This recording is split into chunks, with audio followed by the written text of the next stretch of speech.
안녕하세요. 부동산 법률 채널입니다. 사회생활에 꼭 필요한 민법 강의, 이 시간에는 부동산 계약에서 자주 문제되는 가계약금에 대해서 정리해 보도록 하겠습니다.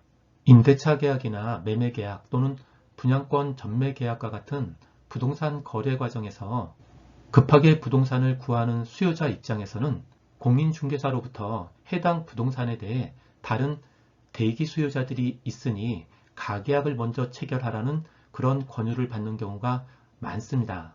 그러면 수요자 입장에서는 굉장히 설득력을 느낄 수밖에 없고, 이 경우에 보통 계약금의 10% 미만에 해당하는 금액을 가계약금의 명목으로 소유자나 공인중개사에게 송금하게 됩니다. 문제는 여기에서 시작이 되는데요. 이러한 가계약금의 송금은 당사자 간의 계약 조건에 관해서 충분한 협의 없이 이루어졌기 때문에 이후에 계약 조건을 협의하는 과정에서 계약이 무산되는 경우가 많습니다.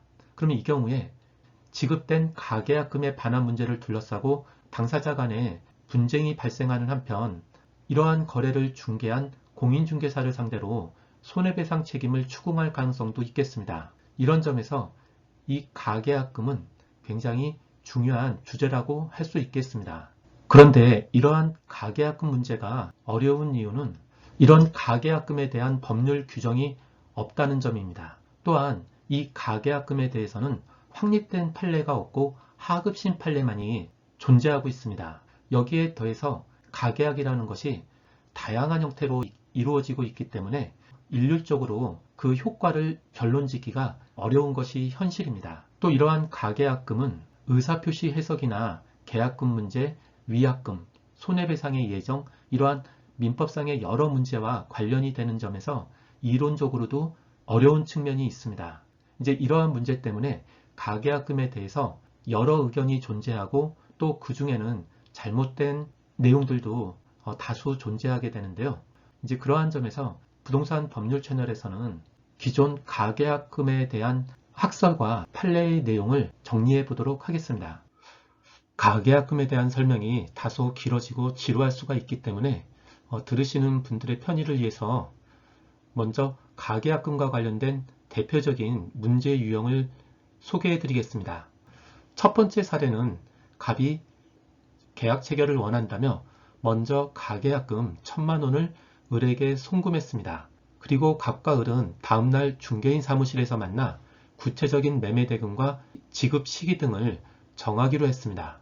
두 번째 사례는 갑이 을과 통화를 통해 A 아파트를 매매대금 10억 원, 계약금 1억 원, 그리고 중도금은 한 달 뒤에 지급하기로 하고 매매계약서는 다음날 작성하기로 했습니다. 대신에 갑은 통화 당일 가계약금 명목으로 1,000만 원을 을에게 송금했습니다. 세 번째는 갑이 을로부터 A 아파트를 매매대금 10억 원에 매수하기로 하는 매매계약을 체결하기로 하고 계약서까지 작성을 했습니다.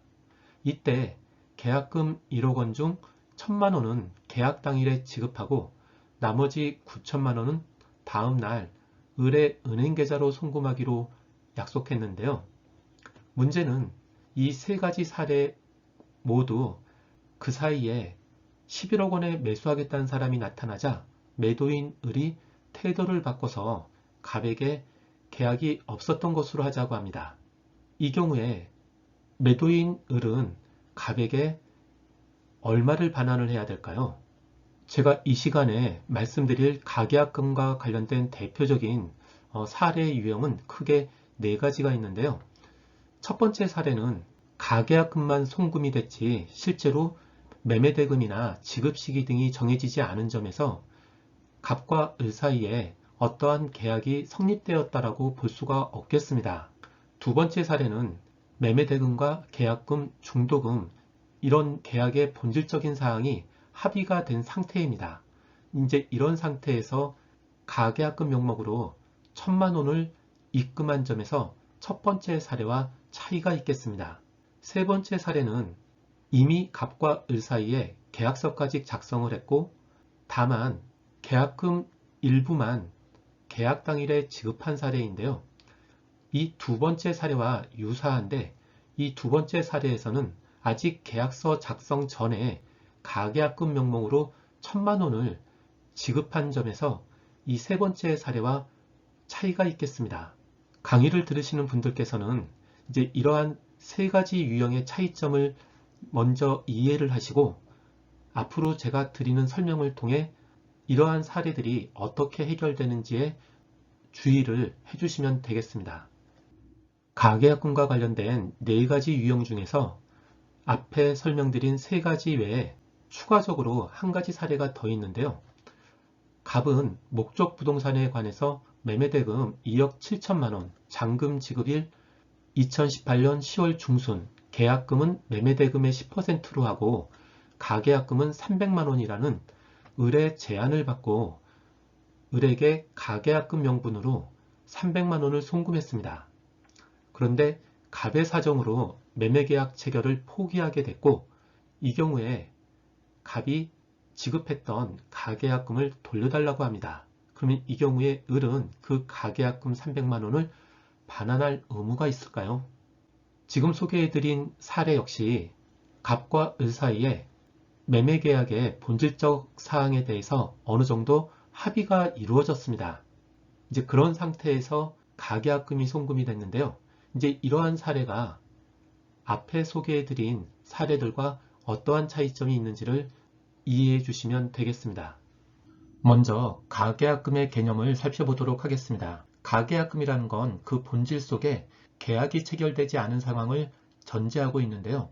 우리 판례는 가계약금에 대해서 매매계약을 체결할 의사가 있음을 밝히며 장차 계속될 매매계약 교섭의 기초로 교부한 일종의 증거금으로서 매매계약 본계약이 체결되는 경우에 그 매매대금 중 계약금 일부의 지급에 가름하되 본계약이 성립하지 않을 경우에는 반환할 것이 전제되는 금전으로 해석하고 있습니다. 즉 가계약금이란 매매계약이 체결이 되면은 그 매매대금 중 계약금 일부로 충당이 되지만 만약 본계약이 성립하지 않을 경우에는 반환해야 되는 금전이라고 이해하시면 되겠습니다.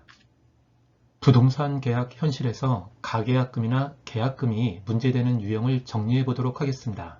이하에서 말씀드릴 내용은 이 가계약금 문제는 학설이나 판례가 특별한 결론을 내리지 않고 있기 때문에 이제 제가 나름대로 정리한 것으로 이해해 주시면 되겠습니다.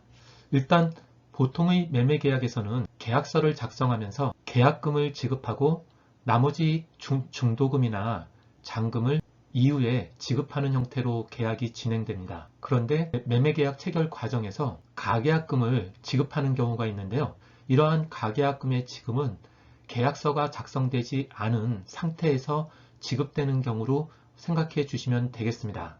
또 하나 계약을 체결하면서 계약금 전부를 지급하는 경우도 있지만 그 계약금 중에 일부만 지급하고 나머지 계약금은 다음날 이렇게 지급하는 경우도 있겠습니다. 그래서 현실에서 문제가 되는 경우는 가계약금을 지급한 상태에서 이 계약이 본계약에 이르지 못하는 경우에 지급된 계약금을 어떻게 반환할 것인가의 문제와 또 계약금이 일부 지급된 경우에 만약 매도인이 계약금을 반환해야 될 때 그 반환 기준이 일부 지급된 금액인지 아니면 약정된 계약금 전액을 기준으로 할 것인지 이제 이런 문제들이 현실에서 문제가 되겠습니다. 근데 이제 저희가 이해를 해야 될 부분은 처음에 말씀드렸듯이 부동산 계약 현실에서 가계약금이 지급된다고 해도 그 의미가 굉장히 다양하고 불분명하다는 점입니다. 이제 이 점 때문에 가계약금에 대한 효력을 일률적으로 결론 내리기가 어렵습니다. 일단 이 계약금 지급과 관련해서 제가 개인적으로 이해한 내용을 바탕으로 말씀을 드리겠습니다. 가계약금에 있어서 가장 중요한 점은 가계약금이 지급이 됐는데 가계약금만 송금되었을 뿐 매매대금이나 잔금, 지급기일 등에 대해서 아무런 내용이 정해지지 않았습니다. 이제 이런 상황은 굉장히 급한 상황에서 매매계약을 체결할 때 이제 이런 상황이 벌어지겠죠. 일단 가계약금만 송금해 놓고 이제 세부적인 계약 내용은 이후에 이제 체결하려는 경우가 여기에 해당을 하겠습니다. 한편으로는 가계약금을 송금하면서 매매대금이나 잔금 지급 기일 등 본계약의 내용에 대해서 어느 정도 합의가 이루어진 경우입니다. 그런데 이렇게 본계약에 대한 내용이 어느 정도 정해진 경우라고 해도 두 가지 경우가 있는데요. 가계약금 송금과 계약 내용의 체결이 본계약과는 구분되는 가계약 체결이 분명한 경우가 있습니다. 그래서 가계약이라는 걸 분명히 하면서 이후에 본계약 체결을 전제하는 이제 그런 경우가 여기에 해당을 합니다. 반면에 용어는 가계약금이라고 했지만 매매대금이나 잔금지급 이제 이런 내용을 전체적으로 볼 때 이미 본계약이 체결된 것으로 인정되는 경우도 있겠습니다. 만약 가계약금이라는 용어를 사용했지만 그 실질이 본계약 체결로 인정이 되는 경우에는 더 이상 가계약금의 문제가 아니라 계약 체결 과정에서 계약금 일부가 지급된 사례와 동일하게 취급되겠습니다. 이제 이 점을 잘 구분해 주실 필요가 있겠는데요. 이렇게 보면은 일단 가계약금과 관련해서 조심해야 될 부분이 가계약금만 송부되었고 나머지 계약 내용이 전혀 특정이 되지 않은 경우, 즉 가계약이나 매매계약이 전혀 인정되지 않는 경우가 여기에 해당이 되겠습니다. 또 하나는 본계약과 구분되는 가계약을 체결한 것으로 인정되는 경우가 있겠고요. 마지막으로는 별도의 가계약이 아닌 본계약이 체결된 것으로 봐야 되는 그런 경우도 있겠습니다. 그래서 가계약금이라는 용어를 사용했다고 해서 무조건 가계약으로 볼 것이 아니라 구체적인 내용에 따라서 달리 취급해야 된다는 점을 기억하실 필요가 있겠습니다. 부동산 계약 체결 과정에서 교부되는 가계약금이나 계약금이 어떠한 의미를 가지는지를 살펴보도록 하겠습니다. 가계약금에 대해서는 민법에 아무런 규정이 존재하지 않습니다. 그리고 판례도 아직 정리된 바가 없는데요. 이제 이 문제 때문에 가계약금 문제가 어렵게 느껴지는 이유이기도 합니다. 반면에 계약금의 경우에는 민법에 규정이 있고 또 가계약금 역시 그 명칭에서 어떤 계약금의 성격을 가지고 있기 때문에 일단 계약금의 성격을 먼저 살펴보도록 하겠습니다. 일단 계약 당사자 사이에 계약금을 주고받았다는 것은 매도인과 매수인 사이에 계약이 체결되었다는 증거로서 의미를 가집니다. 그래서 계약금은 항상 증약금으로서의 성질을 가지게 되는데요. 이제 이 부분은 저희가 이해하는데 큰 문제가 없습니다. 이제 문제는 해약금과 위약금으로서의 성질인데요. 당사자가 계약을 체결하면서 일정 금액을 계약금으로 지급했다고 하면은 이 부분은 우리 민법에서 해약금으로 인정을 하고 있습니다. 즉 당사자 간에 다른 약정이 없는 한 당사자 일방이 이행에 착수할 때까지, 즉 우리 현실에서는 중도금을 지급하는 것을 이행에 착수하는 것으로 보고 있습니다. 이렇게 일방이 이행에 착수할 때까지 교부자는 그 지급한 계약금을 포기하고 계약금을 받은 수령자는 그 배액을 상환함으로써 매매계약을 해지할 수가 있습니다. 이러한 해약금으로서의 계약금은 당사자들이 특별히 약정을 하지 않는다고 해도 계약금을 주고받으면 원칙적으로 이런 해약금으로서의 성격을 갖는다, 이렇게 해석을 하시면 되겠습니다. 한편 민법 제398조 4항에서는 위약금의 약정은 손해배상액에 예정으로 추정한다고 규정하고 있습니다. 만약 계약 당사자 사이에 계약금을 위약금으로 한다는 약정을 하게 되면 그러한 약정은 손해배상액에 예정으로 추정된다는 의미인데요.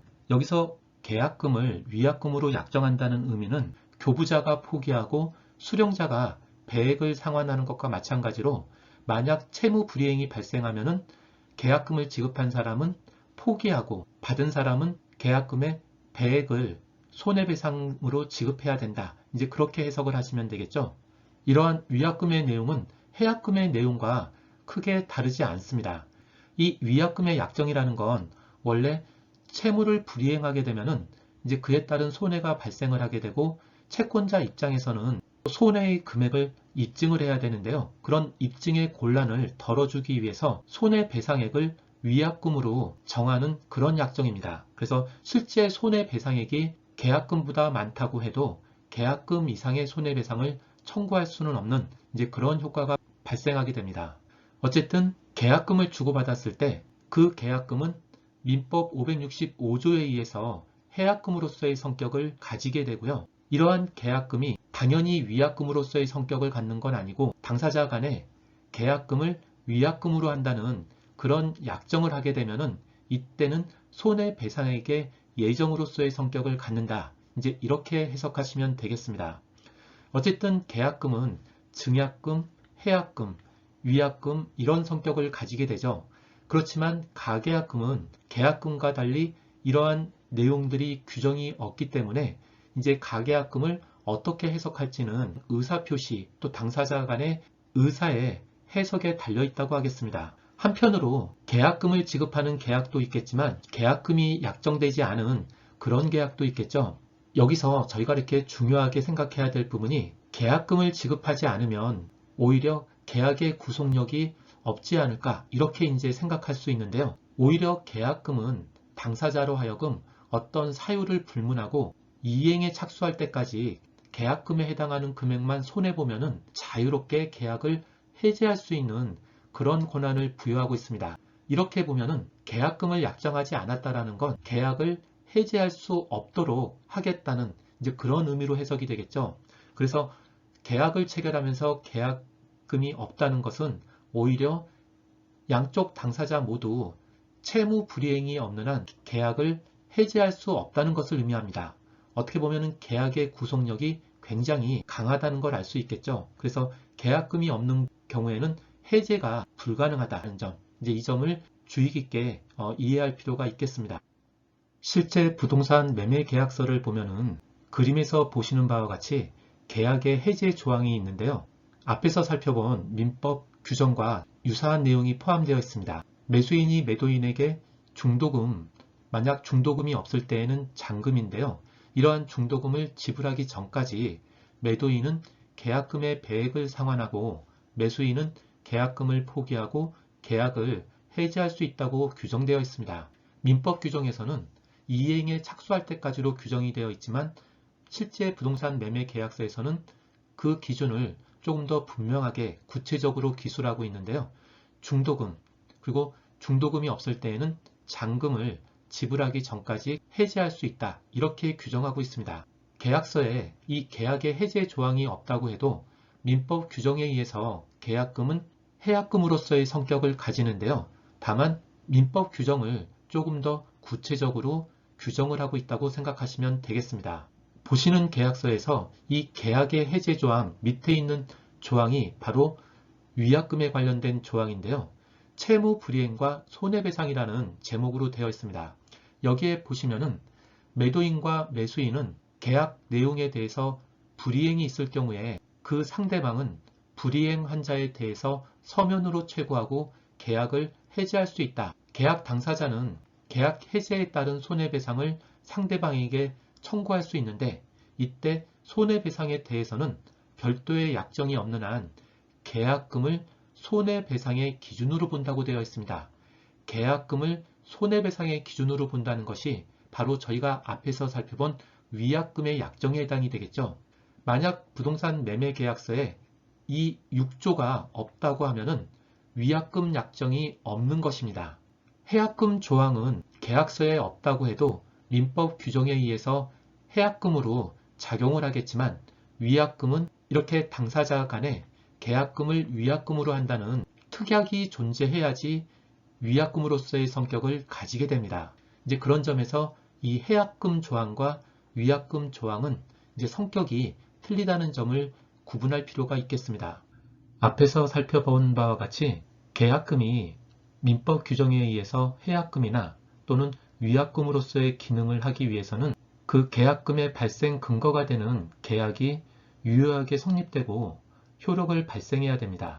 이때 계약금의 발생 근거가 되는 계약이 부동산 매매 계약인지 아니면 이러한 매매 계약과는 별도의 계약금 계약에 의해서 발생하는지 이제 이 부분이 검토가 필요하겠습니다. 우리 판례는 계약금을 약정하는 이 계약금 계약을 매매 계약과는 별도의 계약으로 파악하고 있습니다. 그래서 매매 계약이 주된 계약이고 계약금 계약은 이 매매 계약이 성립되지 않거나 또는 효력을 발생하지 않으면 당연히 무효가 되는 그러한 종된 계약으로 파악하고 있습니다. 어쨌든 중요한 점은 계약금 계약이 매매 계약이 성립해야지 비로소 효력을 발생한다는 점입니다. 만약 매매 계약이 성립하지 않는다고 하면 더 이상 이 계약금 계약도 효력이 발생하지 않는다는 점, 이제 이 점이 중요한 사항이겠습니다. 한편으로는 이 계약금 계약은 종된 계약인 동시에 요물계약이라는 점인데요. 계약금 계약이 요물계약이라는 점은 당사자 사이에 약정된 계약금 전액이 지급되지 않으면 계약금 계약은 성립되지 않고 효력을 발생하지 않는다는 점입니다. 이러한 계약금 계약의 성격이 앞으로 가계약금에 관한 성격과도 논의가 연결되는 지점이고, 가계약금이나 계약금의 반환과 관련된 법적 쟁점을 해결하는 데 있어서도 한 기준이 되는 사항이겠습니다. 그래서 다시 한번 정리해드리면, 매매계약과 계약금 계약은 별개의 계약입니다. 또한 계약금 계약은 매매계약의 종된 계약이고요. 계약금 계약은 요물계약이라는 점을 기억해 주시면 좋겠습니다.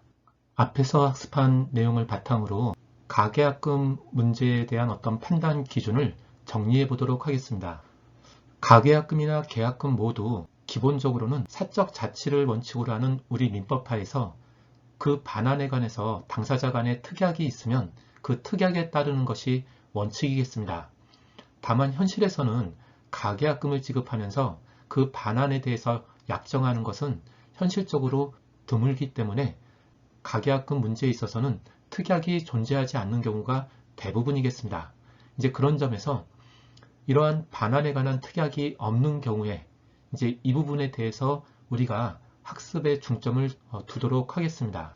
가계약금이 지급된 사례에 있어서는 가장 중요한 관점이 당사자 간의 매매 계약의 본질적 사항에 대해서 합의가 있었는지입니다.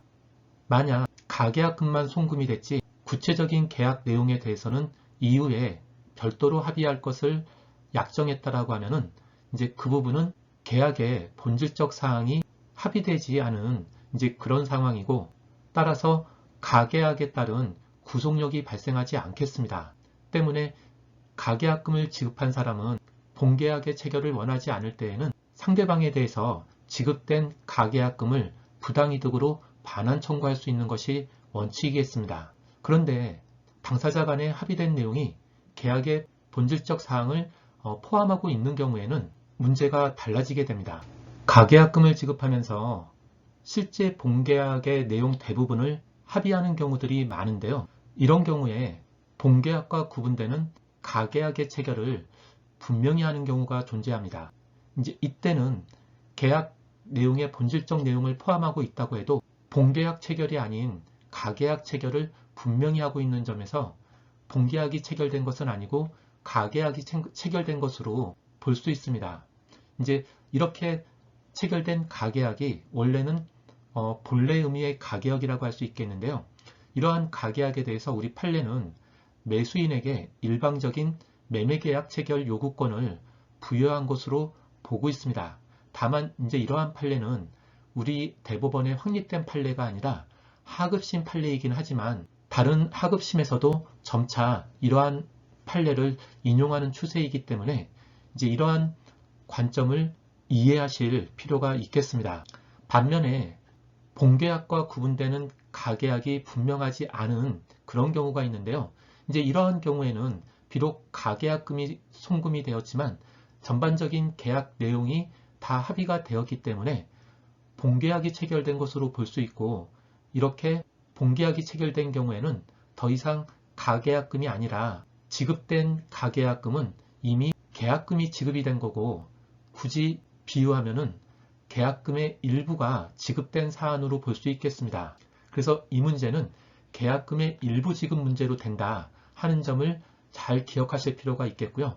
여기에서 가장 중요한 점은 당사자 사이에 주고받는 가계약금의 용어가 중요한 것이 아니라 당사자 사이에 매매계약 체결의 중요한 본질적 사항들이 합의가 되었는지가 가장 중요한 기준이라는 점을 무엇보다도 기억하실 필요가 있겠습니다.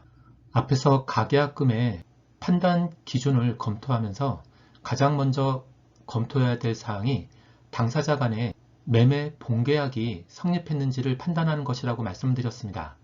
이제 이에 대해서 우리 판례의 태도를 보면은 부동산 매매에 관한 가계약서 작성 당시에 매매 목적물과 매매 대금 등이 특정되고 중도금 지급 방법에 관한 합의가 있었다면은 가계약서에 잔금 시기가 기재되지 않았고 정식 계약서가 작성되지 않았다 하더라도 매매계약이 성립한 것으로 보고 있습니다. 반면에 가계약금만 송금되었을 뿐 매매대금이나 잔금 지급 기일 등이 구체적으로 정해지지 않았다면 가계약은 애초에 효력이 없습니다. 이 경우에 가계약금은 아무런 법률상 원인 없이 임대인에게 지급된 것이므로 임대인은 매수인에게 가계약금을 돌려줘야 한다는 것이 우리 판례의 태도입니다.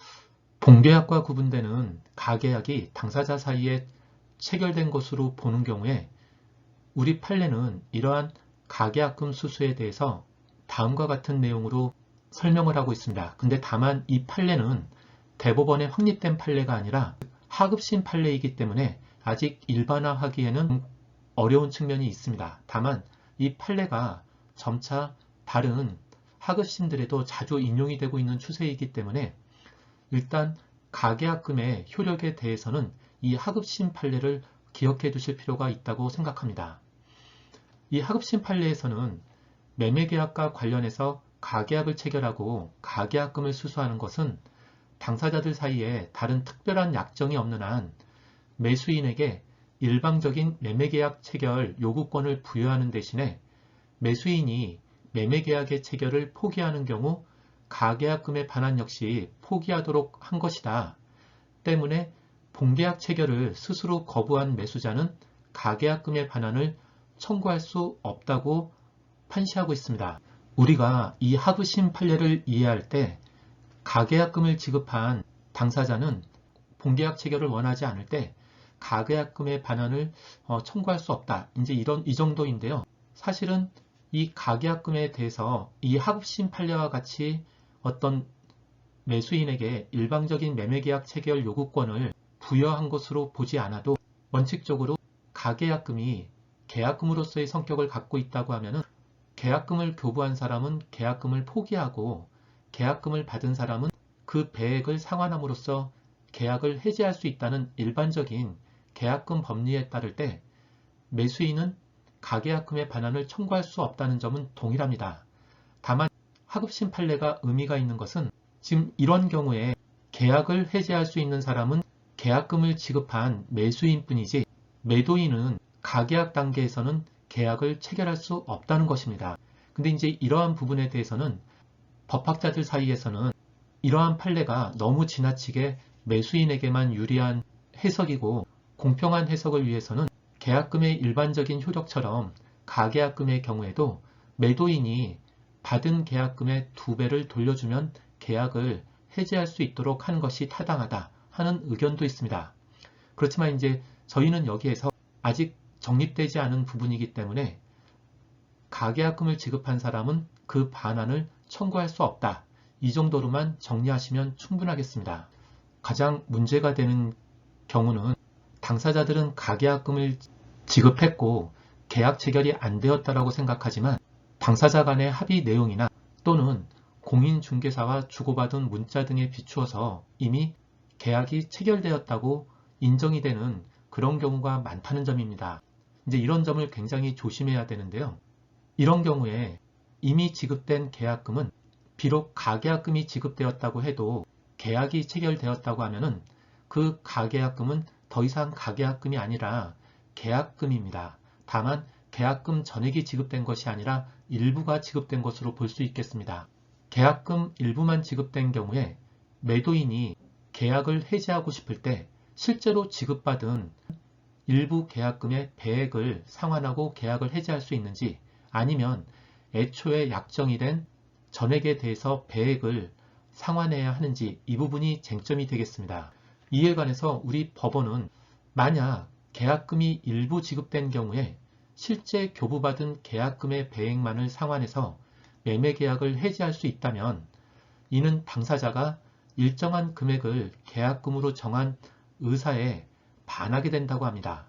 또한 만약 교부받은 금원이 소액일 경우에는 사실상 계약을 자유로이 해지할 수 있어 계약의 구속력이 약화되는 결과가 되어 부당하다고 판시하고 있습니다. 따라서 계약금 일부만 지급된 경우에 그 계약금을 받은 수령자는 매매계약을 해지할 수 있다고 하더라도 해약금의 기준이 되는 금원은 실제 교부받은 계약금이 아니라 약정 계약금이라고 보는 것이 타당하다고 합니다. 결국 매도인은 계약금의 일부로서 지급받은 금원의 배액을 상환하는 것만으로는 매매 계약을 해지할 수 없다는 점을 꼭 기억하셔야 되겠습니다. 앞에서 말씀드린 내용을 바탕으로 처음 소개해드렸던 사례들에 대해서 간단히 말씀드리도록 하겠습니다. 첫 번째 사례는 가계약금이 송금되었지만 갑과 을 사이에는 계약의 본질적인 사항에 대한 합의가 아직 이루어지지 않았습니다. 때문에 갑과 을 간에는 당사자를 구속할 만한 효력이 발생하지 않았고, 따라서 갑은 을에 대해서 송금했던 돈을 부당이득으로 반환 청구할 수 있겠습니다. 두 번째 사례의 경우에는 비록 가계약금 명목으로 지급이 되었지만 갑과 을 사이에는 매매대금과 계약금, 중도금 지급 등에 대해서 합의가 이루어져 있고, 이러한 계약의 본질적인 내용이 합의가 되었기 때문에 이미 갑과 을 사이에는 매매계약이 체결된 것으로 볼 수 있겠습니다.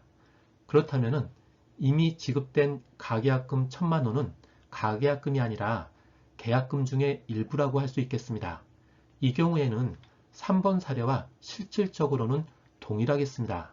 그러면 계약금이 일부 지급되었을 때 계약금 규정에 따른 해제가 가능한지의 문제인데요. 우리 판례에 따르면 계약금 계약은 요물계약입니다. 따라서 계약금 1억 원이 전액 지급되기 전에는 이 계약금으로서의 효력이 발생하지 않게 됩니다. 따라서 가계약금만 지급되었고 아직 계약금 전부가 지급되지 않은 현재 상태에서는 갑과 을 모두 해약금을 이유로 계약을 해지할 수는 없겠습니다. 다만 갑이 계약금 1억 원을 모두 지급했다는 전제 조건 하에서 매도인 을은 받았던 계약금의 2배를 반환함으로써 계약을 해지할 수 있겠습니다. 여기서 중요한 것은 을 입장에서는 받았던 가계약금의 2배를 돌려주는 것만으로는 계약을 해지할 수 없다는 점인데요. 이것은 계약금 계약이 요물계약이라는 이제 그런 성격에서 비롯된 것으로 이해하시면 되겠습니다.